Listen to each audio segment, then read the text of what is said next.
Hey everyone, Brian from 3 Geeky Dads here. Before we begin tonight's episode, I just want everyone to know that we are now sponsored by Audible. As an IT professional for a school department, I find myself behind the wheel of my car traveling between schools almost all day long, and that's where Audible comes in. Audible is the leading provider of spoken word content, with everything from bestsellers, celebrity memoirs, and news to podcasts. Yes, if you're into podcasts, and you're listening to us right now, so we can assume you do, Audible has got you covered. Just go to www.audibletrial.com/3GD to get your free 30-day trial today. You'll get 1 credit, 2 credits if you're already an Amazon Prime member. That's good for any premium selection titles you like, and they're yours to keep. You also get the Audible Plus catalog of podcasts, audiobooks, guided wellness, and Audible originals. Listen all you want. No credits needed. Again, that's www.audibletrial.com/3GD. $14.95 a month after your 30-day trial. Cancel at any time. Audible. Stay informed, connected, and inspired. And now, on with the show. This is your 2-minute warning. This ship will self-destruct in exactly 2 minutes. Launch all escape pods as soon as they are filled! Hey, you're not permitted in there. It's restricted. You'll be deactivated shortly. Hey, I assume you tried to gain control of the escape pod in Dock 14. Yes, I tried to gain control. There's an escape pod in Dock 14? Hey, that's my escape pod! Who are you? I'm the bearded lady! But are you one of the freaks? According to this, there's a single occupant escape pod called the Deus Ex Machina. Escape pod was jettisoned during the fighting. No life forms were aboard. She must have hidden the plans in the escape pod. Hey, look! There's a prize inside that box of ham dingers. An escape pod. Open the pod bay doors, Hal. I'm sorry, Dave. I'm afraid I can't do that. Hey everybody, welcome to another episode of 3 Geeky Dads Escape Pod, where we are once again joined by Chris and Tristan Ham, our brothers from other mothers from way up in the Great White North. And this is another episode of the Tribble Alliance. We had hoped to do this more regularly, but, you know, life happens, and here we are about, 5 months after the inaugural episode. And we're finally getting back together to talk all things geek. So, welcome, Chris, and welcome, Tristan. And let's get this thing started. Yeah. Well, first and foremost, amazing to see you guys. Yeah, and we're really very excited to kind of talk about like what's been going on from a geek perspective on a variety of different categories. Absolutely. So right off the bat, like, how have you guys been? Like, what are you guys thinking about where we're at from a geek perspective? Do you feel like the year is going where we want it to go? I feel like we're living in a comic book right now. Like the Punisher or Judge Dredd. I feel like we are. We're living in a Superman comic book without Superman. Oh, it's Bizarro World. Yeah, there it is. This is very, very bizarro right now. We don't usually get too political on the show. No, but I think people can draw their own allegories from that. Conclusions. So, yes, absolutely. And where's your geek spirit right now? Like, do you feel like you're topped up? Do you feel like you need a replenishment? Like, out of 1,000. I feel like I need a bit of a replenishment, honestly. I mean, the Mandalorian and Grogu movie just dropped yesterday. And I do want to see it, but I'll be honest, I'm not as hyped as I probably would have been if this thing came out 5 years ago. It is so weird. Yeah. It is so strange. Has the momentum really gone out of that sale, right? Like, I don't know that the tailwinds are really with that franchise anymore. Yeah, it's true. Yeah, it's been dropping for me as well. But I'm still pretty amped up geek-wise because I've been reading a lot of great comics. Most notably, the absolute titles from DC have been really keeping the superhero fresh in me. And so I'm really looking forward to all the superhero stuff coming out still. Awesome. The horror franchise has been spectacular. I've seen a lot of great movies, horror and beyond. Some real fresh, original ideas. The past couple of movies I've gone to, I have left not disappointed. I've been very fulfilled. It's like, wow, there's some original content out there again. And I think the comics are kind of doing that as well. So while the main franchises, I'm talking mainly like Star Wars and Star Trek, have interested me, it's fizzled for me, honestly. Yeah. Because it's just gone out of my range of things I care about. I'm not gonna sit here and I'm not gonna bash it because it's picking up new fans and picking up for a whole new generation. And if it keeps these titles and mythology alive, I say great. Yeah. But just for me personally, all the characters and stories I've loved as a kid they're just going off in directions I'm just not caring about. And, whatever, that's fine. Again, as long as they're keeping everything alive, then that's great. For sure. How about you, Tristan? Where are you at right now when it comes to like where your nerd level of like satisfaction is? Yeah, it was kind of waning, same sort of thing, like the big properties. I'm like, we got Harry Potter kind of resurging here again with the series that's coming out and all this kind of one IP. And I'm like, nothing's really getting me excited. Yeah. But then got to go to Comic-Con here in Calgary, and that was pretty cool. That kind of reignited some stuff because I got to see the Shatner. I got to see the Shat. Oh, yes, that's right. How was he? He couldn't get out of there fast enough. Yeah. At this point, it just seems like he's just all about the money. I'm just going to put in the appearance and cash that check, that's it. Fans be damned. Fans be damned. So you saw Get a life, will you, people? That's it. That like classic SNL sketch. He almost reenacted it like accidentally because he ended up screaming at one of the people asking questions. Come on. So he screamed at somebody. Yeah, he ended up yelling at this poor guy who was like very like I could best describe as maybe an indoor kid. Jesus. And he basically was stammering his question and at first Shatner's like, just ask your question, take a breath, and after a few moments, just ask your question, and then finally he's like, ask your damn question. He starts screaming at this guy, and you saw the guy like visibly shut down. Oh my god. Oh no. And he wasn't like just joking or he wasn't like just being a curmudgeon jokingly, like he was seriously like, might have been on the spectrum or something, or just like totally ate his balls because he was on the spot. Well, imagine like you're in front of like William Shatner. Like this is exactly. It's the Holy Grail.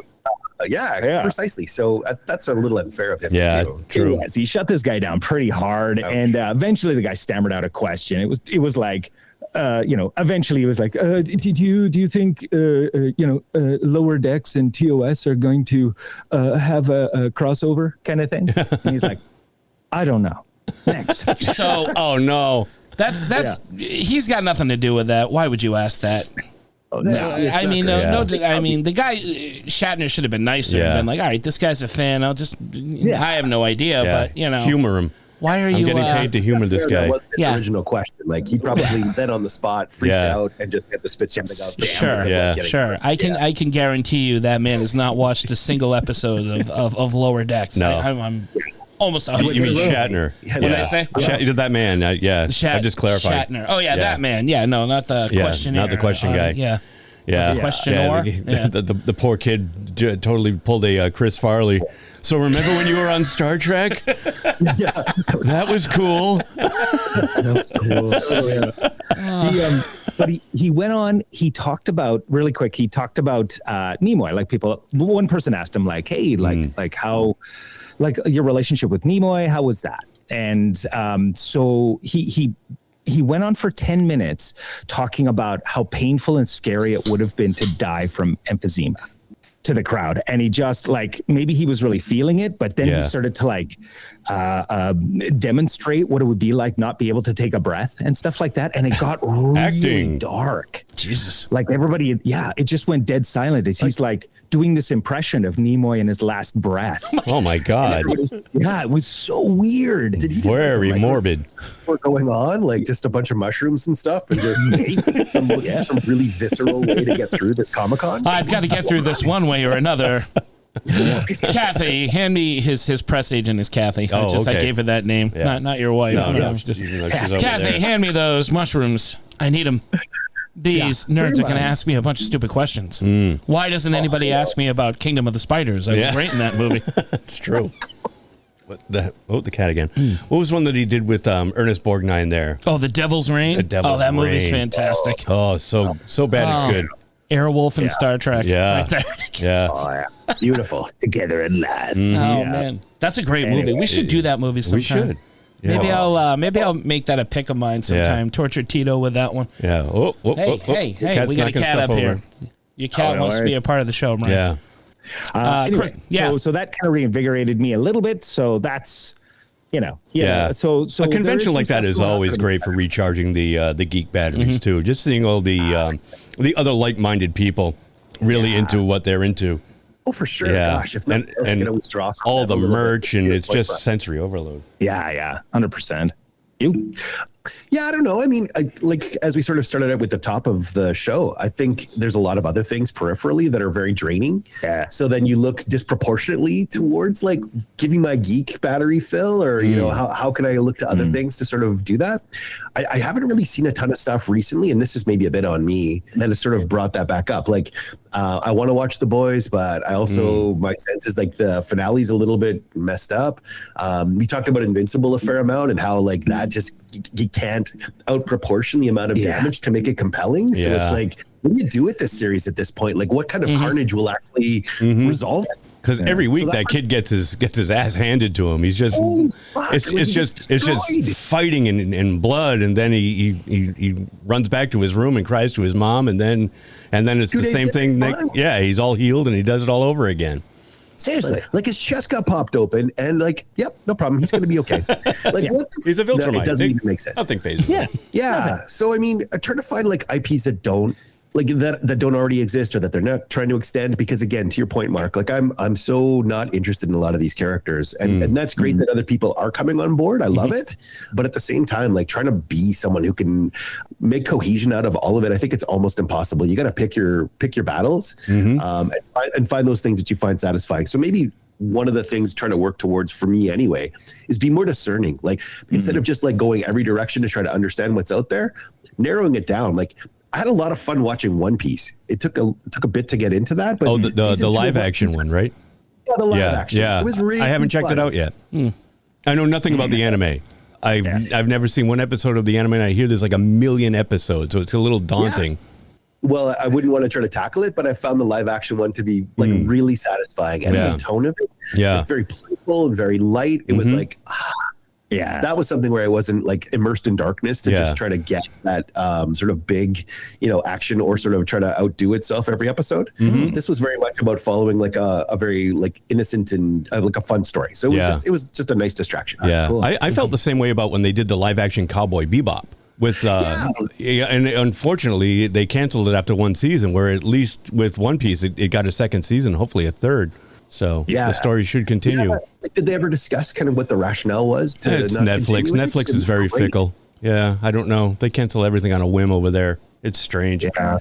It's too bad. But I like that. I thought they did a really good job. They really captured the vibe of the anime, and I thought it was really cool. I feel like a lot and I was very disappointed. I feel like a lot of streaming services are doing that. They're not giving anything a chance to grow. They're just like, well, this wasn't what we thought. It's like the old Fox, when Fox was throwing everything at the wall to see if it stuck, and it didn't, and they'd cancel it after a few episodes. Like, we had Firefly, we had a whole bunch of stuff back then that was on the wrong network at the wrong time. What was the one I never got a chance that you guys recommended to me, and I really liked it, and it didn't last? It was the October something. Oh not the October Project. It was Yeah. But I know what you're talking about. That was really cool. My wife stumbled on that one. We ended up watching it. Well, I ended up reading the graphic novel for it, and it was fantastic. Yeah. And I'm like, oh, this is going to be a great series, and it's gone. Yeah. Like, what the heck? Same thing, one season, right? What's that? It was only one season. It was only the one season, right? Yeah, it was. Yeah. Did you guys ever watch the OA? Yes, I did. Not. That end of season 2 was so fucking cool. Yeah. I was like, holy shit. I forgot about that show. It was actually devastating to see it not continue, because I thought they had such a cool setup for season 3 and just could not, like, I don't get it. Yeah, I think it's one of those shows that just never found its audience or something. Yeah. Nah. It was the October Faction. The October Faction. The October Faction. That was something I really enjoyed. Sorry, continue. No. All right, gents. I'm going to take you way back into January. We're going to talk about some of the positive trends back then. So we kind of know where we're at right now. And I mean, cumulatively, if we get a chance to even go back to any other months after this one, sure, we can sort of see if there was a reason why we're at where we're at. Yeah, okay. That came along the way. So at any rate, let's start with January, and let's talk a little bit about films. So a lot of stuff that started to come back around, which is really interesting. And you mentioned this, Mark, horror genre, a lot of horror and thriller that started to come back, and they kind of brought some things, some franchise expansions that I thought were Interesting. So, did anyone see 28 Years Later? I did. Bone Temple. I liked it. And what did you think? So, was it worth bringing back? Did it add something to the franchise? I liked. Yeah, I did. I thought it was a fresh take. It was a very strange kind of premise where Ray Fiennes is looking for this cure. Have you guys seen it? No. I'll try not to spoil it too much, but Ray Fiennes is looking for a cure for the rage virus that infected everybody way back in 28 Days Later with Cillian Murphy. And, or is it Cillian Murphy? I never know what that C, how to pronounce it. I think it's Cillian. Is it Cillian? I think. So, anyway, he's holed up in this place called the Bone Temple, which is actually made of human bones, hence the name. And I'll be honest, I didn't see what was it, 28 Years Later? I totally missed 28 Years Later, which I guess set this movie up. They were filmed back to back, I found out later. So I still have to go back and watch 28 Years Later, which is on Netflix, I believe, here in the States. Anyway, it was a cool premise where he was kind of like, he was just a simple scientist holed up in this place, and he's got his body is like all orange because he's covered in iodine. And so everybody thinks of him as like this weird god monster creature that's, you know, and he makes friends with a guy that's got this rage virus, but he's somehow able to connect with him. And they kind of have this relationship where they're not really friends because obviously the guy's got the rage virus, but he's able to calm him down somehow. And they kind of work together to, kind of find a cure. He's using him as a kind of like a guinea pig without being like malicious about it. But he's like, I've got this guy here that I can, extract his blood and do these experiments on and see what's going on, what makes these people tick. And in the meantime, there's this other faction of weirdos that discover him, and it's kind of like a cult. And it goes in a weird direction. But I dug it. I thought it was a very cool premise. I think is really worth checking out. Yeah. So I got to agree. Is that something where they're going to be able to harvest now these IPs and say, we've fleshed them out as far as we think that we can take them, but let's actually put some original thinking to it. I mean, that to me is exciting. I want to hope that maybe, people have gotten bored of just like these simple extensions. Yeah. And let's explore a facet. Right. And that's what I was going to say, because it seems like the zombie game has been totally played out. How much can you do with it? And I thought this was a nice, fresh take on it, from this weird survivor's perspective. But he's also, like, from the outside, referred to as this weird monster himself, so it's kind of cool. Check it out. That is cool. Yeah. Did anyone see Return to Silent Hill? I did not. I did like the original, though. How was it? Yes. Yeah. Did you guys see it? No. It came out on January 23rd. Oh, okay. Okay. Just in terms of this idea of kind of bringing back more of these like prestige horror films. Greenland 2, did anyone see that one? No, I did not. Was that horror? Okay. This apparently it kind of. Was that Gerard Butler? Yeah. Yeah. Okay. Yes. Yeah. I think I skipped out on that one. I know my dad and my brother probably saw it because we used to go to the movies every Tuesday night. But but since I think March, they've closed the theater that my dad likes to go to, so we haven't really seen anything. I'm really out of touch with the new releases. Does anyone else remember anything in January that kind of leapt out at them from a movie perspective? Like anything that they thought, oh God, this is great, or something that really kind of got you fired up? No, I don't even remember last week. When did Send Help come out? Oh, that was like February or March. Yeah, because I remember that being one of the last movies I had seen with my dad. Okay. So yeah, that was a good one, and that one's now streaming on. Is it Paramount? I thought it was on Prime maybe too. Yeah. Okay, we'll have to look. What about TV? So there's same thing. They're talking a lot about franchise prequels coming out, and sort of now this idea of like let's get ahead of some of the big IPs that are out there. One of them being Night of Seven Kingdoms. Did anyone see that? I did, and I loved it. Yes. Yes. Okay, good. There we go. I did. I thought it was. I liked the fact that as opposed to Game of Thrones, it wasn't as sprawling. It was a very compact story. I liked the fact that it was only a half an hour, so that it was very digestible, and the tone was. It had a lot more humor to it. I love the dynamic between Sir Duncan, and Aegon, Dunk and Egg, which are their nicknames. So I loved it. I can't wait for season 2. I thought these guys were great together, and there were a lot of parallels between this and A Knight's Tale. Yes. Yeah. Which they did explain that these stories came out way before A Knight's Tale did. So they're saying that their Knight's Tale borrowed from the original stories, that this was, written by George R.R. Martin back in the 80s or whatever, maybe even earlier. Who knows? I didn't really read any of his other stuff other than the Game of Thrones series. And so they're saying that A Knight's Tale borrowed heavily from this, but now they're telling the actual story. So there will be parallels, but it is what it is. Yeah, totally was very different, but it was really it was fun to watch, and it kind of you still immersed in the same world. Oh yeah, it was cool. Yeah, it was great seeing the families and the Targaryens popping up again, and the early Baratheons, because this takes place 250 years before the events of Game of Thrones. So that's right. Yeah. Oh really? Oh yeah, it's really good. Yeah, so you still got the families, but they're you're not going to see anybody pop up that popped up later on in the original Game of Thrones show that came on. So yeah, it's a prequel. Where is it in relation to House of Dragon then? I don't know. Before.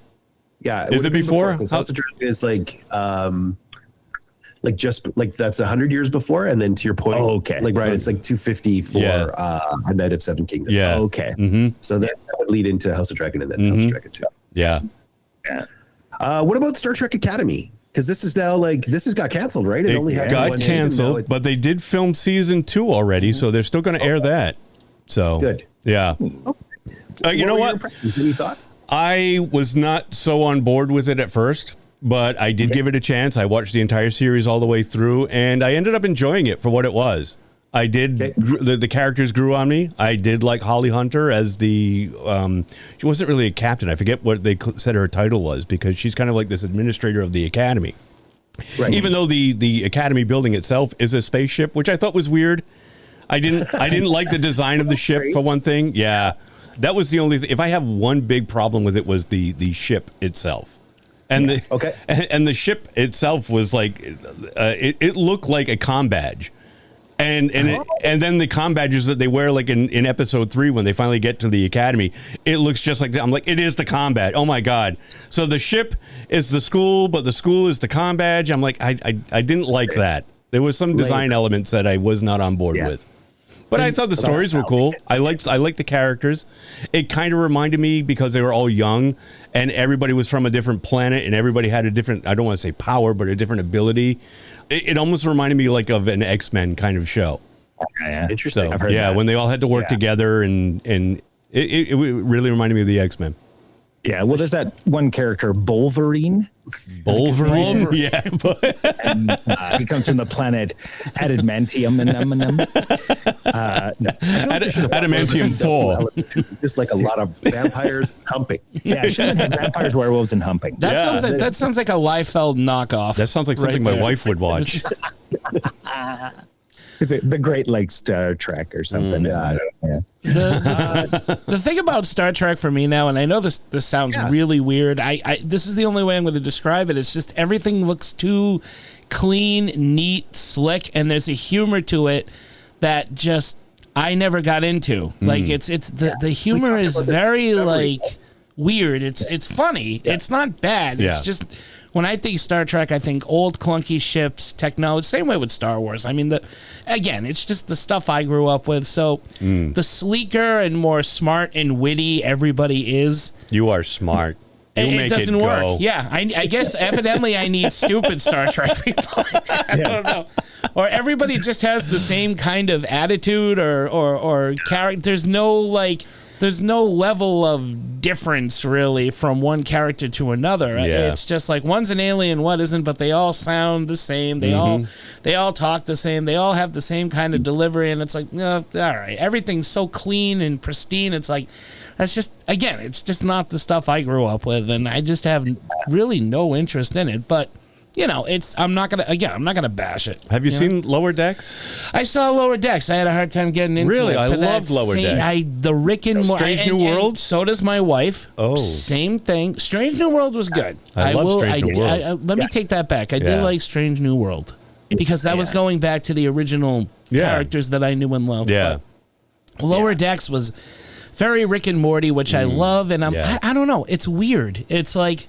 Evidently, I'm very I'm more anal about Star Trek than I thought I would be, and I don't know. It's me. It's not you, Star Trek. It's me. Okay. But if you're going to try to co-opt an IP, then you also have to be respectful about where it comes from and sort of people are watching it because of the traditions and the history of it, right? Right. So the further you diverge away from it, it's not uncommon to think you'd have a reaction. Yeah. So I get it. Yeah. That makes sense. That's not my Star Trek. That's really what it is. I'm an old man waving my fist at the old man waves his fist at the clouds or yells at the clouds. That's But I hear what you're saying, Mark. I like a world that's lived in, and when they establish that's the that's the world I can accept. So although Star Trek, because it is kind of polished and stuff like that, like to your point, I'm okay, I accept that. But when something starts out kind of gritty, like Star Wars, or like it's lived in, it's dirty, and then all of a sudden they try to do like a gear shift, like with Episode 1, where everything is clean and pristine, you're like, this is wrong. Nope. But like Firefly is dirty and gritty. Oh yeah, right? sure. The Expanse. Clean it up. Yeah. You guys ever see The Expanse? One of my favorite sci-fi shows. That's very gritty. Yeah, sure. So I get it. It's almost the difference between like science fantasy and science fiction. In a way.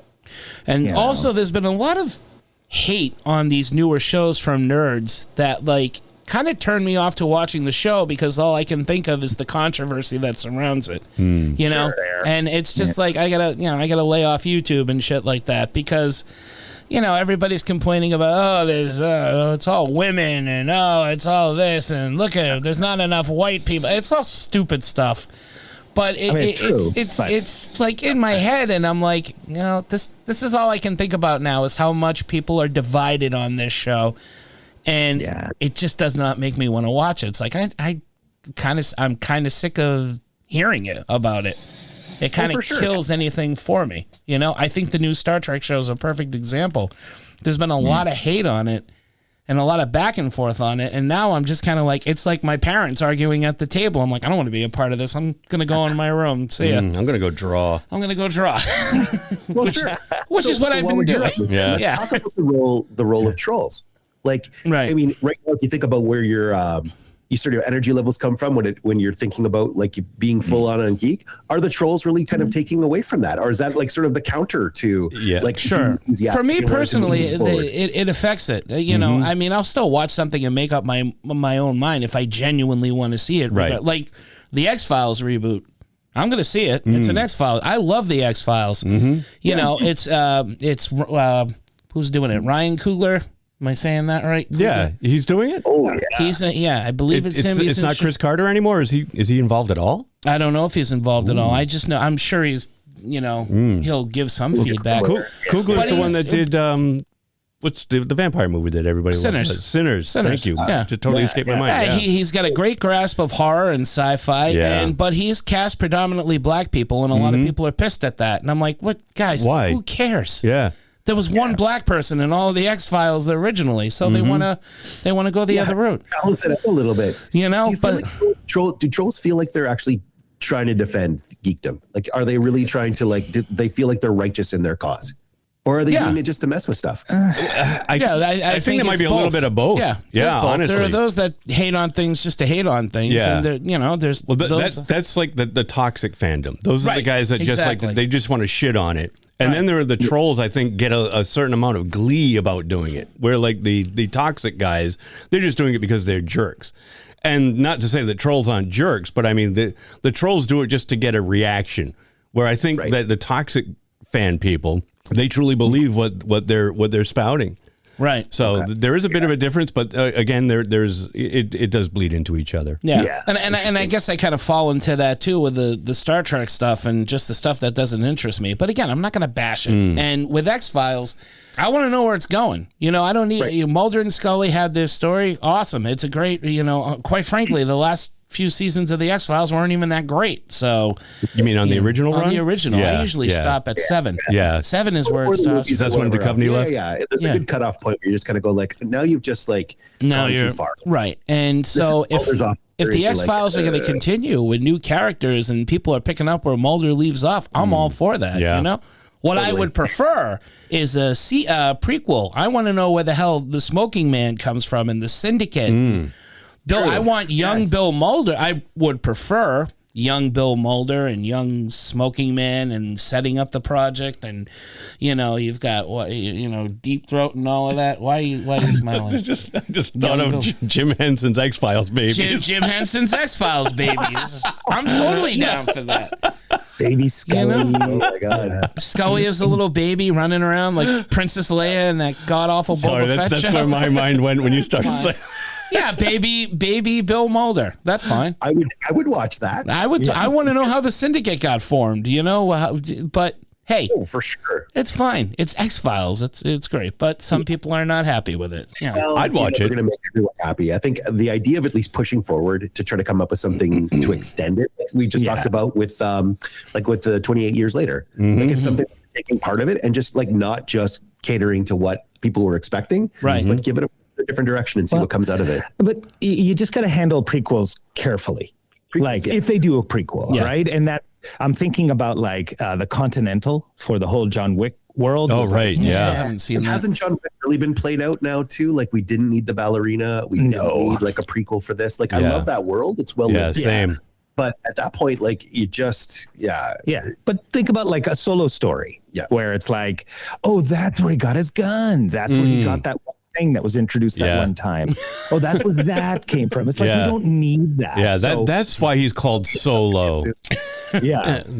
Are you with anybody? No, I'm by myself. Unaccompanied.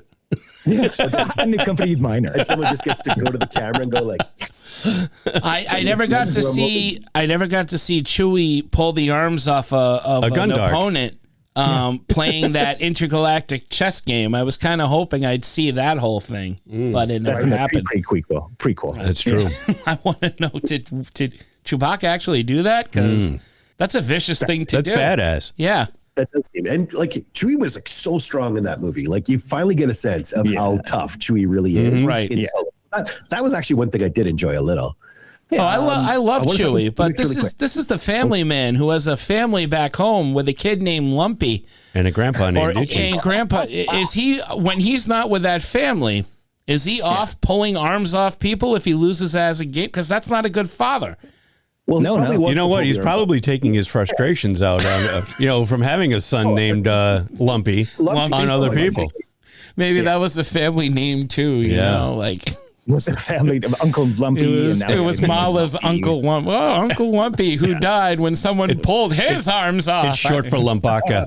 It's short for Lumpidius. That sounds like a kind of cancer. I'm sorry, you have lumbaka. Yeah. Oh no! They took his son. He had a lumpectomy. Well, you should go get it checked. At what stage is my lumbaka? I need a lumpogram.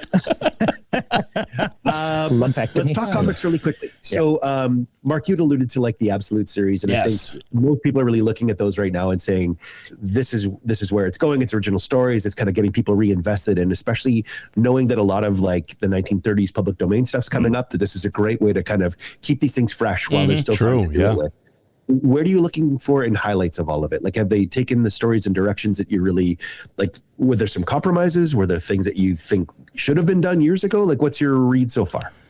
I didn't read any of them thinking they should have done anything differently with the new stuff. I've seen, I've read Elseworlds. I've read almost every incarnation of like Batman and Superman and whatever they throw to the wall and, see if it sticks, I'm okay with. If it works, it works. But the Absolute stuff, I think Absolute Wonder Woman has been freaking incredible. I mean, really, it's been awesome, surprisingly awesome too, because there seems to be this thing with Wonder Woman that a lot of fans feel can only be one thing. She's got to be the princess. She's got to look great, and she has the lasso, and that's it.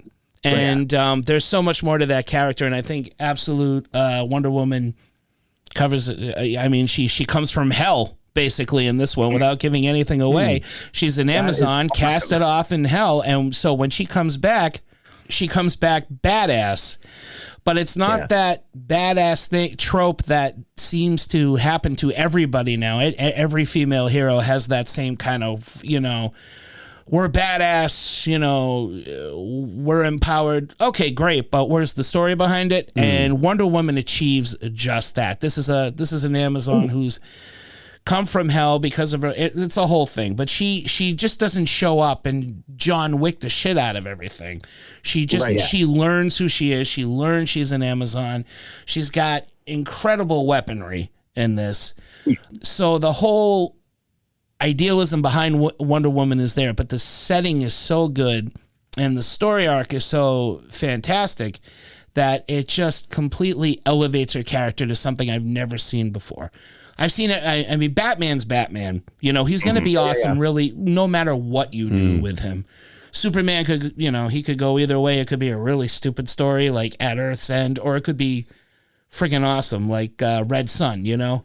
But even the new Absolute Superman touches on some great stuff, you know? It's just like, what if all the stuff we know that everybody that's universally known of these three characters didn't exist? Or didn't exist in the way that, you know, what if, you know, Bruce didn't lose both of his parents, but just one of his parents? What if Superman didn't crash down and there was no Martha Kent or John Kent or whatever, you know, but he still somehow manages to become a good guy? How does he start out? How does he get to where he is that's familiar with everybody who've grown up loving what these characters represent? Yeah. So if that makes any sense, I know I'm rambling, but I have passionately loved. It's just been some of the best comic books I've read in a long time. And over on the Marvel side, I'm reading the Infernal Hulk because and the Infernal, it's like the Hulk is horror again. The Hulk is back to being a monster. Where he should have been all those years ago, and none of this Professor Hulk shit, which I rant about. And you do. Today. Yeah. No. I didn't mean it to sound like that. No. You're absolutely right. I'm like you. I love the Jekyll and Hyde aspect of the Incredible Hulk. Right. You know, you've got the doctor, not so mad doctor, but he was looking for something, and accidents happen. The love big that part. Yeah, but no, you're absolutely right. The Professor Hulk stuff has played itself out. Did I answer that in anything?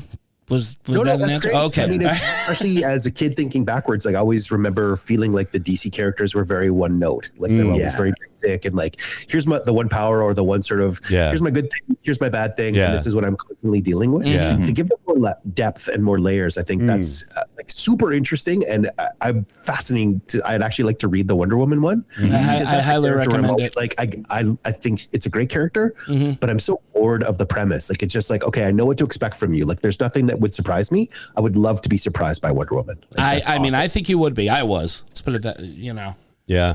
My buddy Dean recommended it to me, and you know, he said, I can't believe how awesome this is. I mean, because we're both DC nuts. We both love Batman and that whole universe. It's like the best one so far has been Wonder Woman. For me, I don't know if it's the best one. It's really, really awesome. I'm a Batman fan through and Batman's always him. Absolute Batman has been, you know, just incredible. Absolutely incredible. Yeah. See what I did there. Yeah. Thank you. And Chris is absolutely. No, go ahead, Tristan. Go ahead. I was going to say, is there an absolute Swamp Thing? There is going to be an absolute Swamp Thing. I don't know if that's out yet. The cool. Absolute Green Arrow just came out. Which I have waiting for me at Rubber Chicken Comics in Bellingham, Massachusetts. Plug. Nice. Well played. I haven't read it yet. I have not read Absolute Flash yet or Absolute Green Lantern. I will get to those eventually.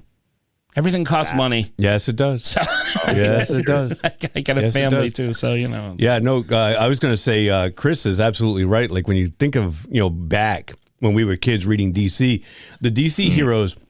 I wouldn't say that they were one note, but they were like archetypes. You had the Superman could do anything. He was basically a god. Batman, the brooder, just the streetwise, taking down, the criminal underworld. And it just seemed like the Marvel stuff was so much more nuanced. But now it's cool to hear Mark talk about how like DC's going in that direction too. Not that they haven't in the over the years anyway. They of course these characters have been around for 75 years at this point. A lot of them, and of course they're going to evolve in their own way. But it just seems like when you think of DC, especially like the big ones that we had just mentioned, Superman, the Boy Scout, Batman, the Dark Avenger, Wonder Woman, the peaceful ambassador. Well, she kicks ass in her own way. I wouldn't say she's peaceful, but she always But in the past, she was always the one trying to settle everybody down. Yeah, and that was the thing about her. She's like led with this kind of like, I come from this heritage. I'm a queen or a princess or whatever else. So I mean, she never really kind of got her fingers or hands dirty in the same way that other characters may. Right. Yeah. Sure, but that's again sort of a bit of a outside of it. Like if you think about early DC stuff, you're right. Ever would have been that way before Kingdom Come. Like Kingdom Come is its own universe and its own everything about that. I mean, Kingdom Come made me a Superman fan. I didn't give a shit about Superman until I read Kingdom Come, and then when I read that, I'm like, okay, that's what's awesome about him. Yeah, Marvel and DC, they go back and forth for me. Like sometimes Marvel's better, sometimes DC's better. I mean, the early DC comics were all, vigilantes. Even Superman at one point was a bulletproof kind of guy that went around in the night. He didn't even really fly. He jumped really high. He leapt a tall building in a single bound, and he didn't work with the police. He wasn't carrying the American flag. He had this fly. Why jump? Right. Yeah. It seems stupid, but I wanted to prove I could do it. So in your face. That's it, to cause maximum property damage. Oh, now you're getting into Man of Steel when him and Zod are tearing up the city. A lot of people didn't like that. No. Little dog didn't like that. But, I mean, DC was just... All these heroes are reflective of the times. And when Marvel came along, Marvel just came along at a time when everybody was tired of just the one-note DC stuff that you guys mentioned. And it was bad for a while. You go back to those old stories, and they're not very good. I mean, they're just like...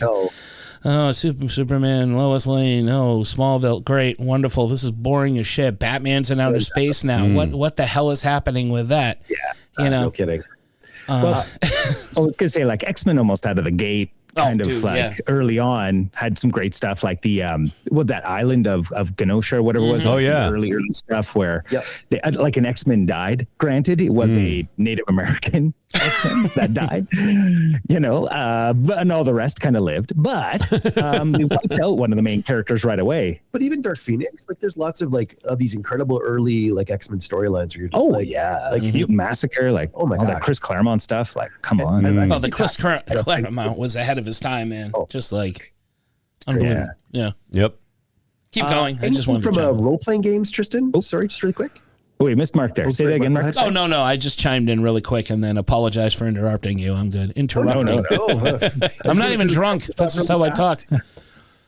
That's too early. Too early. Oh my gosh, there it is. More coffee. Yeah. Role playing. Anything that sort of have you come across this last little bit that sort of leapt out at you where you're like, hey, this is cool? Yeah, there's tons of stuff. So people like with Kickstarter, I think I said this last time, like Kickstarter and lots of indie stuff. People are pumping out role playing games for every IP. There's an Invincible role playing game. There's there? Oh yeah, there's The Boys. There's everything. Everything has a role-playing game. But the guys that and this was kind of controversial, but I get it now. The guys at Critical Role, they're a big conglomerate. They basically put like a lot of role-playing games back on the map. Sure, it brought it to the masses in a way that people hadn't really experienced before. Exactly, Matt Mercer and all these guys. Yeah, you got to love them for that. Yeah. Made it really accessible. They, I think Matt in particular, they wrote a version of D&D called Daggerheart. Oh, yeah, it's a new system. I've got it there. It's a new system. It's basically based off of D&D. But what they did was they took away a lot of the really crunchy and ridiculous fucking mechanics of it, like all the really, really silly stuff, and simplified it and made it really, really narrative based. So recently I got a chance to play it and then run it. And it blew my mind how awesome it is. And it's kind of hard to appreciate, like when you're playing D&D, you're like, okay, my elf goes along and he, stabs something. Great. Here's some dice. Roll that dice. Yeah. Roll for initiative. Yeah. Then you got to roll the dice to see if you hit. Then you roll the dice to see if for the damage. Yeah. Then you've got modifiers, and then you got all this. Oh yeah, it's like, okay. Well, my elf has this special ability that gives him +2 on this strike. So Yeah. It's dark, and my guy can see in the dark, so I get +3 modifier. Pretty much, right? Yeah. So you layer in all these like pluses, minuses, and stuff like that. What Daggerheart is built to do is to eliminate almost all of that and just make it story driven. Like instead of like initiative is when you take turns, right? You go, enemy goes, you go, enemy goes, and it gets really kind of boring and mechanical. Yeah. And what Daggerheart does is it has spotlights. So basically, it's spotlights on the players, and the players can just do whatever they want, right? They're like, oh, I do this and this, and there is like dice there, but there's what's called fear and hope dice. So you can roll and you can be successful, but you could be successful in fear, and so you get to like flavor it a bit. You're like, oh, I leapt over this fence. It's like, great, you did it, but you landed on a thorn bush. Thorn bush or something, right? So you get to play with that. But what happens is the players will go until they roll with fear, and then it'll spotlight on the dungeon master, and the dungeon master's like, great, okay, this is what happens, and he gets one turn essentially. And then hands it back to the players. And so the players have so much agency in it. Nice. And it's just awesome. So I really quick, sorry. The game that I played, I built you would have different definitions of quick. Yeah, I know. I built basically a storyline. I did a one shot for some guys, and I built it around basically off of the new Fantastic Four film. Oh, cool. Oh, so nice. I made the medieval versions of Fantastic Four. I've got like he's up there. I've got my Silver Surfer and my Galactus kind of minis there. So essentially, we just built this story where they were in this carnival, and it's basically after the Fantastic Four first went and tried to fight Galactus, called Gargantuous in this one. Nice.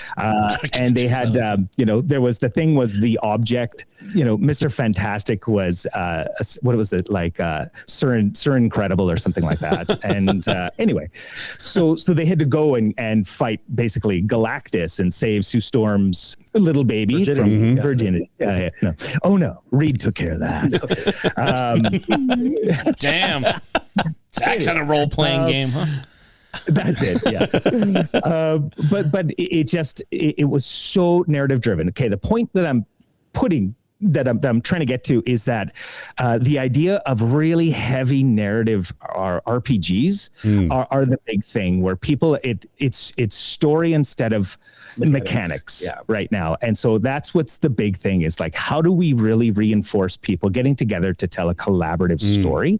I mean, that's what comics are all about, a collaborative story. I mean, movies and things. And so we're seeing more and more that it's not that you read the rule book and you can roll some dice. Now it's about like, hey, can you actually take time to really engage in a story? And guess what? You don't have to tell it all. You get people to tell with you. And that's the point of this Daggerheart. Oh, that's cool. That's I like it. Yeah. I like it. I get it.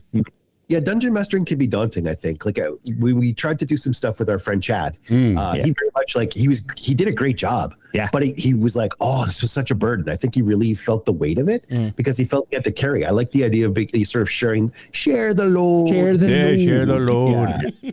So that's not too bad. Anyway, yeah. Awesome. All right, I'm going to flip this a little bit. So we talked about some of the things we really liked about January. Let's talk a little bit about some of the stuff that maybe was a bit more controversial. So first off, a little bit around television, and this is slightly political, but a lot of things happened in late night television, especially sort of beginning of this year, and particularly relevant right now because of Colbert. Yeah, he just ended his run on Thursday night. But what do we think about this idea right now that there are less and less companies that are doing independent work? A lot of stuff is being consolidated or at least sort of watched right now by, who's trying to appease sort of folks in power. And do you think that's having a negative effect right now on some of the, like either what's coming up from a television perspective, movie perspective, media perspective? Are things changing right now to make things easy and simple so that they don't have to have pushbacks for other larger corporate deals? Yeah, oh, for sure. I don't think it's in a good place right now. I think that with everything merging, I think it's just going to come down to Warner Brothers and Disney. I really do. I mean, they seem to be buying everything up, and I think that the properties are going to suffer for it. Yeah. They're just about the bottom line, and they're about, eyeballs on the screen, and they don't care about story. Everything's going to be, I don't know. I think I said this before on our show too. I'm not liking it. I subscribe to everything Unfortunately, I do have to cut back on my subscription services, but Sure. I still hang on to them for like one show, and that's it. Like Hulu, I don't think there's much on Hulu that I watch at all anymore. I don't know why I even have it. But yeah, it's I think it's suffering. I really do. Okay. Yeah. Mm-hmm. And in between, like the actual acquisition that happened for Warner Brothers versus going to Netflix, do you think it would have been much different? Because we've talked earlier, like where Netflix also canceled things randomly and still, watching their bottom line as opposed to maybe content. And is there any really great, noble subscription systems left right now? They're just doing the good work for the sake of the good work. Apple, maybe? I think, I've been talking about Apple. I think Apple's putting out some good stuff. I really do. I watch a lot of stuff on Apple now. And there's a show that I like on Apple. I brought this up on our show called For All Mankind. Okay. And it's going to, its fifth season is dropping, I think, next month, which I'm really excited about because it's been so long since between season 4 and season 5 that I thought that they had dropped this show altogether, which I was fine with. It had a really good run. It told a good story, and it didn't really end on a cliffhanger or anything like that, but apparently there's more to tell. And what this show is, it's an alternate version of the space race, where what if the Russians never stopped reaching for the moon? And so the Americans had to top them, and then the Russians topped them, and then the Chinese got involved later on. And now, like, the story takes place, I think they're in the 80s now. It started off in the 60s, and now it's in the 1980s, and we're already establishing bases on the moon because that race had never stopped. So technology just kept advancing, and it's really, really cool. It's a really cool show, but there's a lot of political stuff that goes on in between. It talks about like the different space agencies on Earth and how they're, like I said, they're just trying to like outdo each other and get resources. They discover resources on the moon, they discover resources on Mars, and everybody wants a piece of that pie. And it's a really cool show. Joel Kinnaman is the star of it, or he's one of the stars of it. It's a very ensemble cast. It's a very good show. I've been telling these guys about it for years, and I encourage everybody to check it out. But that's not the only good thing that Apple has either. They've got Severance with what's his name, Adam Scott, and Silo. Silo is a really good show, which I didn't realize was based on a series of books. It's what was it? Wool was the first book in the series, like that. Yeah, because they used the wool to clean the camera outside, but if you go outside you die. It's but it's the only way that people can see what's happening in the outside world, and from being trapped in this bunker. Really cool concept. You recommended the Monster of the Week show. The new one, Widow's Bay. Yeah. Oh, okay. I've been hearing a lot of good things about that. That's a good one too. That's kind of like Eureka meets Stephen King. Yeah, it's really good. Apple and dig around. Check it out. I've limited myself to a couple things, but okay. Yeah, Pluribus. Pluribus. How can I forget Pluribus? Awesome, one of my favorite shows from last year. Yeah, Apple TV. I would agree with that one. Yeah, I think Apple's putting out some good stuff. Yeah. Yeah. And even with rising costs and everything else that's happening in the world, and again, I don't want to get too political about this, but does that limit our ability to get access to some of the things that will fuel our geek cravings? Or it's going to be harder to kind of, again, you have to be discerning. Where can I allocate my resources where possible? That's one of the good things about these streaming services now, is that you can cancel them like kind of a la carte. Like, all right, I'm done with this one for a while, but if something comes out that piques my interest, I can sign back on. And I'm not locked into like these long-term contracts, which I liked at the very beginning, because my wife and I cut the cord about 8 years ago or so, and we no longer have cable. We get like our local channels over the air. We bought an antenna. We have it on the roof. We have a little DVR. Nice. Yeah. And everything else we stream. So I like that. And back then it was nice and cheap, but now it seems every year every streaming service is also raising their price by $2-3 a year, and now it's getting to be as expensive as cable was. Like I said, I've got almost every streaming service that there is, and I've got to cut back because, especially in this economy, we've got to make cuts. We've got daughters now that are driving and going to college in a year, so believe me. Okay. Yeah. What about from like a movie perspective? And maybe this is more relevant or more recent, I should say. But just like Elon Musk chiming in about the Odyssey and like, where are people right now in terms of these big names or people who are relevant culturally, who are sort of getting more of an ability to like discuss their preferences or have more influence on what people think about things just because they feel like they've got a voice when maybe they shouldn't. Yeah. I missed the boat on this. What did Elon Musk say about the Odyssey? It's just like Helen of Troy is a white. Yeah, and so it's Lupita Nyong'o, right? Is she the one that? Yeah. So the people's last person you want chiming in is a South African guy who's giving his preferences or feelings about things, but and with everything else that he's got control over, he can just shut up about certain. Yeah, he can shut up about a lot of things. Yeah, I mean, who cares? Yeah. Who cares what people have to say? See, if there's anything good that's coming out of all the mainstream becoming this conglomerate blob kind of thing, and creativity is just going to go back to the underground. Let the artists make their art, and if you're not putting money into it, then you don't have a say. Sure. I don't see Elon Musk backing this movie. Yeah. So, he's not putting any money. He doesn't have a producer's credit on it. So shut the F up. And I mean, it's just gonna. Stop. We've seen this before. We've seen mainstream stuff get political. We've seen the MPAA going into a direction that was like softening horror films and sci-fi films. So underground movies were the thing. Then if worst case, we just go back to an independent circuit where people are picking up phones or cameras or whatever the hell it is, and they're just making their own movies with as low budget as possible, and we'll just get some underground visceral films again, and I'm all right with that. I think the same can be said for comic books. If Marvel and DC are, we've got all my guys. We're all independent publishers, and we're not getting rich off of it, but we're still allowed to. We can publish our stuff. We can get it out there, and we can talk to other people that really know the language, and we just come at it from a creative point of view. And I think the same thing will be said with movies and any art form, music. If the threat of AI is going to continue, then we're just going into the underground again. And if that's the case, that's fine. Because for me growing up, all the best stuff always came from the underground, or most of it did. Yeah. Well, even access to these channels of things, right? Like it used to be, if there was an underground, then you had to know people who knew people who could help you connect to those things. And I don't think that barrier exists anymore. Like you really can find almost anything you want to if you're interested in finding it. Yeah.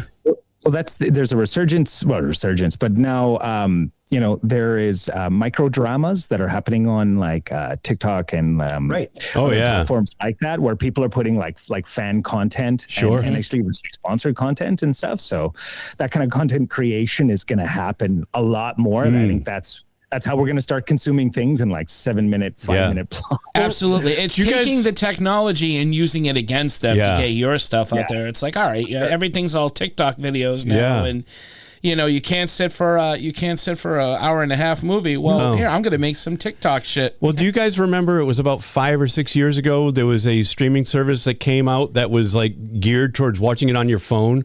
It only lasted about a year. They were putting out like 15-minute shows. Okay. Do you remember this?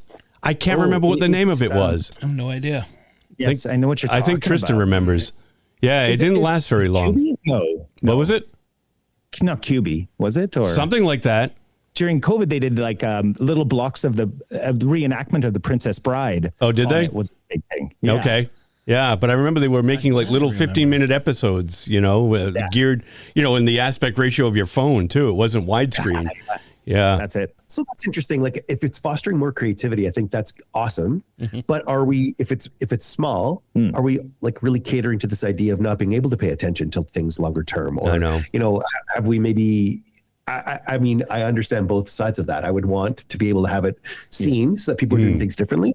But by making it digestible, does that make it like you're not giving people the ability to have longer attention spans? I think my fear is, and I don't know about what's going on in the States, but in Canada, they're talking about having a ban on social media right away for kids under 16, like they do in Australia, and they do. And one of the provinces is about to institute one right now in Manitoba. That's like happening as we speak. Oh yeah. And so I've been listening to a lot about like, what does verification mean for age? And like, is it good to restrict content? does that become problematic? Like, you know, imagine if you were a young creative person who wanted to create things and put things up. Like, you'll find a way. I can find a way around it. Sure. You can always do ends and other things. Life finds a way. Yeah, it does. For sure. There you go. My fear is I want our kids to be able to communicate. I want them to be able to like, things for longer periods of time and not just in little videos. But at the same time, who could afford to do it otherwise? Like, it's not up with these things. And if you have a really fun idea that's cool, why not get it out there just to try it? Yeah. I don't know. They'll find a way. There's middle ground. Yeah. Well, I mean, I hate to use this whole tired cliche, but it's up to the parents. Like, my kids are on TikTok, but I'll take them off and be like, all right, come on, let's watch a movie. This is what happens. This is what I used to do. And, you know, my kids watch movies too. My daughter's on TikTok. My youngest daughter gets tired of it after a while. She goes out and she rides her bike. I mean, we're not on them like this stuff is, you know, like my parents with Nintendo. Yeah. Everybody thought Nintendo was going to destroy us, and it didn't. So I think it's and before just that, it was comic books. Yeah, just limit it. Yeah, it was comic books. Remember, the comic books were going to kill the youth of America. And look at all this juvenile delinquency. You know, this is from Superman. It's you know, there's always going to be something that they find and worry about kids. Yeah. TikTok's the latest thing, and I'm part of that. I worry about it too as a parent, but there's always been something that sparks this whole think of the children, what about the children thing. And the children are fine. They're going to figure it out, but they need guidance. And if you're guiding them and just saying, all right, go on TikTok, have a ball, but later on, you know, we're going for a walk. Or, hey, you know, just don't crowd them, but don't stay out of it completely. Find a balance and be like, yeah, this is cool. Yeah. Okay, watch this. Good. I'm going to show you a movie called Psycho. See if you can survive. I took my oldest to see Psycho in the theater. She freaking loved it. My daughter loves the original Dr. Jekyll and Mr. Hyde, and that's freaking 1931. I can't sit through all of it sometimes. They were having a ball because I was showing them this is what we used to have. They love 80s movies, and you know it's all going to depend on what you're going to do for your kid. It's all individual responsibility because that's a whole TikTok's not going to be like they're not thinking of your children, or they're just like, ooh, this is awesome, profit, hooray, right? But individual responsibility, man. Yeah, but is that the challenge, right? Like, so I think as parents are trying to find ways to go into autopilot on certain things and just be like, oh, look, I just want it to all be safe for me or exactly what I want it to be, as opposed to actually interacting with your kids and setting proper boundaries and challenging them when you see behaviors where you're like, hey, look, that's probably good for today. Let's go do something different. Yeah. Like, I think that's the hard part for most parents nowadays because it's busy and lots is going on. Yeah. And you just want to assume that this content is I either just let it all ride or I have to be like a total, you know, Nazi about it. And I don't know, you can have like a really polar either way. It should be a bit of a tapering. And again, know your kid. I agree. Like, know what your kid needs and intervene correctly. You can't fight it because you're not going to stop it, so you got to work with it. No. You have to work with it, and you got to work with it. Your kid, you can't take it away from them. What kid's going to like you taking away something from them? You're not going to get anything. And the more you come down on them, too, I think the more they'll rebel like any kid does. Absolutely. They're going to do it behind your back. And yeah, you do. You're right. You got to find that balance. So play on their ego. That's what I did. Oh, you think, can you survive this? Yeah. Can you sit down? I'll bet you couldn't sit down through Nightmare on Elm Street. Okay, Dad, I'll show you. Yeah. Oh, wow, this is really cool. See, there you go. Yep. Psychologically mess with them. That's the only thing you can do now. Yeah. You can't beat them. So, no.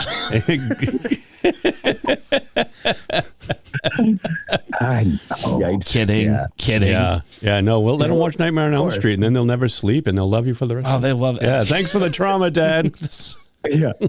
Hey, I don't want to hear it. I was traumatized by everything as a kid, and look at me. I turned out. I know you sure did. The eye stopped twitching last week.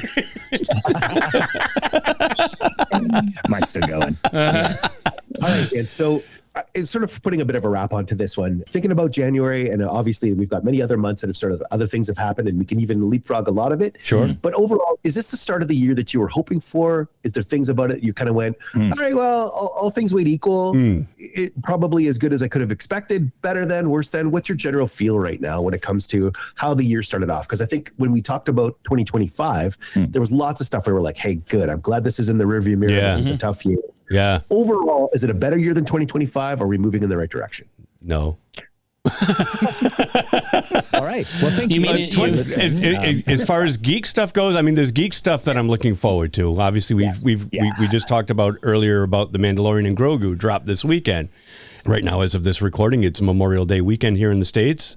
And so that's kind of like the unofficial start of summer. And the movies are going to be dropping. I know Spider-Man, the new Spider-Man. He-Man. He-Man's coming right away. And He-Man. But what's the Spider-Man one? What the hell are they not called? Homecoming. What the frig is it called? Anyway, Spider-Man 4. Yeah, Spider-Man 4 is coming out next month. A whole bunch of other stuff as far as TV goes. We've got, in the fall, we've got Avengers Doomsday to look forward to. So, yeah, there's a whole bunch of stuff. Is it Brand New Day? Brand New Day. Sorry to interrupt. That's what it is. Brand New Day. Supergirl coming out. We got a Green Lantern series coming. Yes, I'm very excited for that one. Oh, that second trailer. The first trailer I was a little hesitant, but that second trailer, I haven't seen it yet. I heard the new trailer's good. Curbed some fears. It looks great. Good. I would say for things that I love and embrace, like comics and movies, we're on the right track. Again, I have seen several films with my friends, and we have all walked away not disappointed. Some of them very, very good, very memorable, and fresh and original. And I think comic books are the same way as well. As far as the world goes, I don't think we're in a good place right now, personally. But it's history. History repeats itself. Today it's something. Only for those who don't read history. Ooh. I like that. Yeah, damn. You got to learn from it. You got to learn from it. Yeah. But it'll be something else tomorrow. And in the meantime, just embrace what you got. You got families, you got friends, you got a roof over your head. You got things you love to do. You got hobbies. You have passion.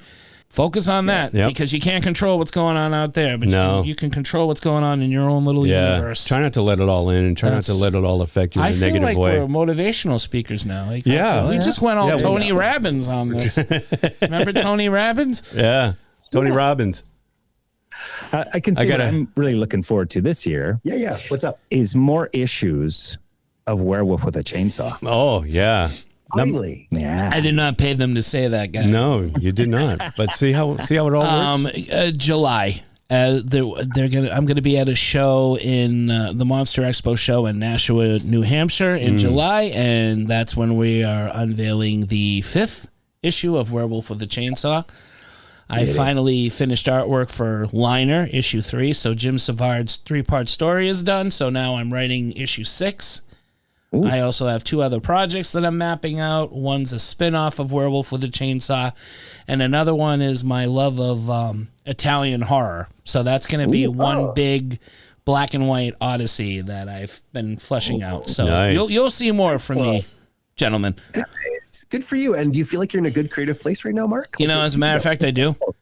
It's really weird. I've been creating a lot of stuff. I don't know what's doing it for me. Is it because of the state of the outside world that makes you want to just retreat into your own creative world? Brian, that might be right. Yeah. I think it just keeps me sane. Yeah, see, for me, I just drink and... Well, I do that too. As you know, I do that well. My liver is evil. It must be punished. No, man. We got the art and the podcasts that we're doing, and this is just what keeps me happy and what keeps me going. So, I think you hit that on the mark, on the me. On the mark. Very good. Yeah. Get set, go. Sorry, Tristan, what were you up to? What were you going to say there? No. There's besides the things that you guys are talking about, all that kind of thing. My daughter just had her birthday a couple of days ago. And happy birthday. Birthday. Is that Indy? In Indiana, yeah. Yeah. Happy birthday, Indy. Yeah. So first Dr. Jones. Happy birthday, Dr. Jones. Dr. Jones.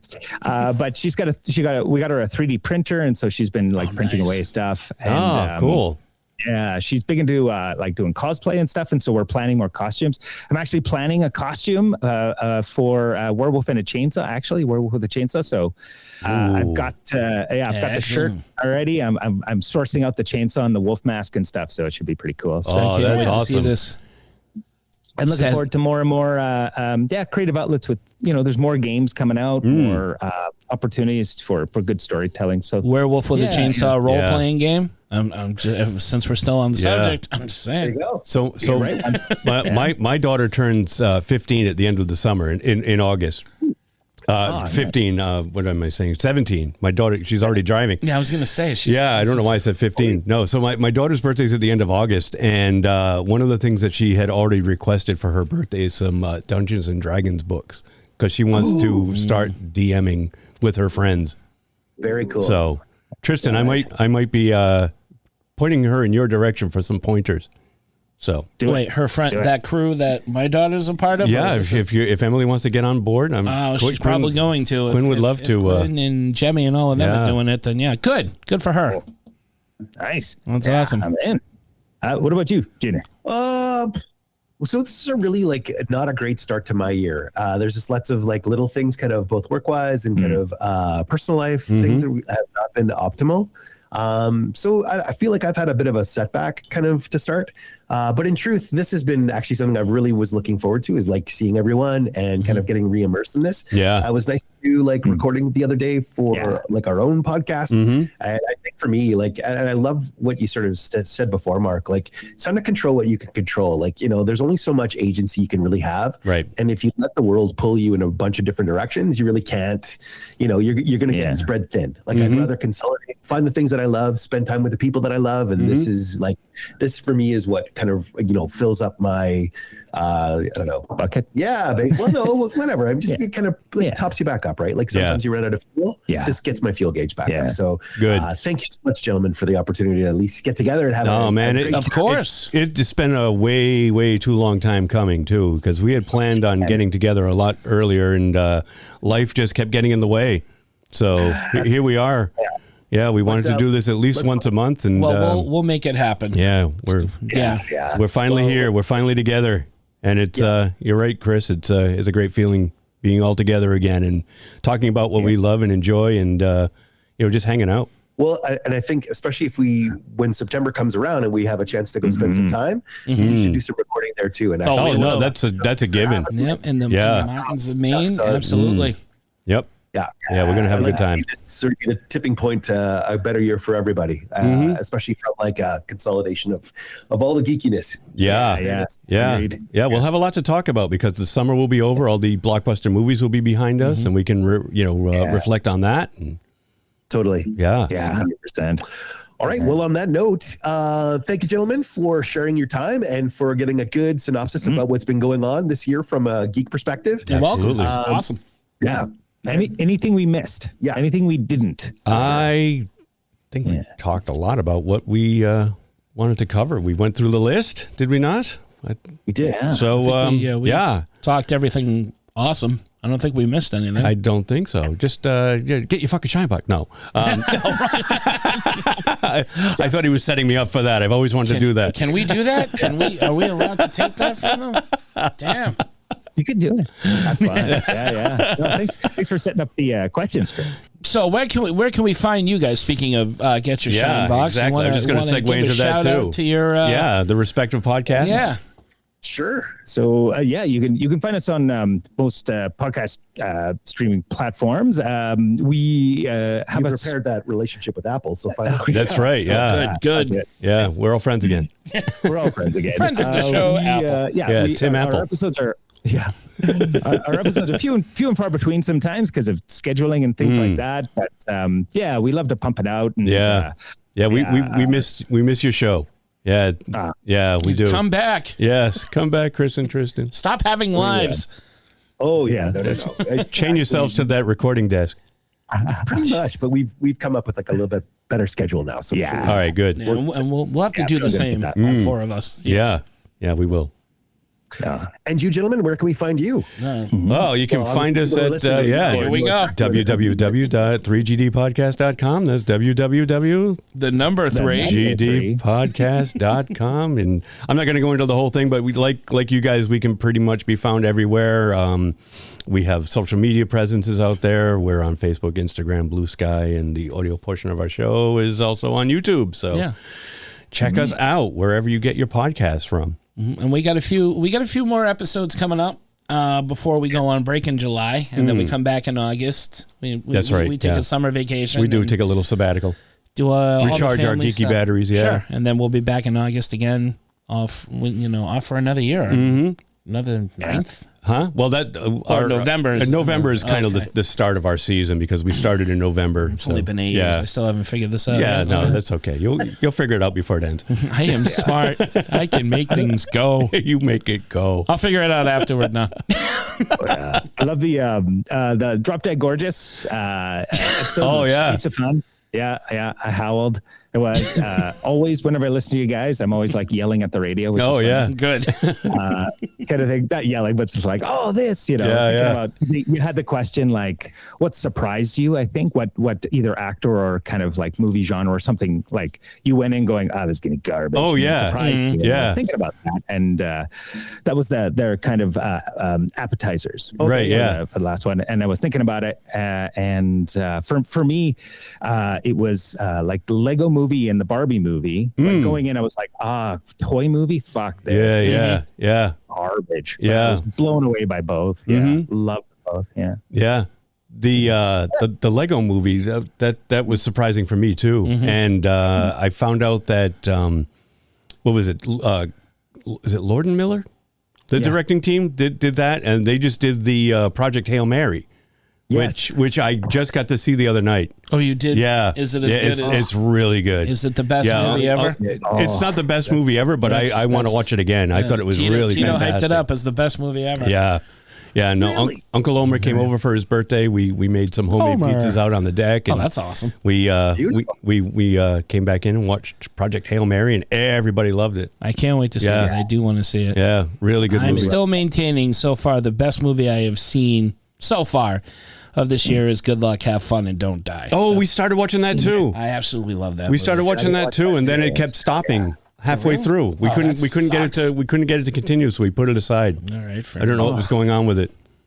Brutal. Yeah, I heard that was great. I highly recommend it. Yeah, we were digging it up until it wouldn't play anymore. Highly recommend it. It's so much fun. So much fun.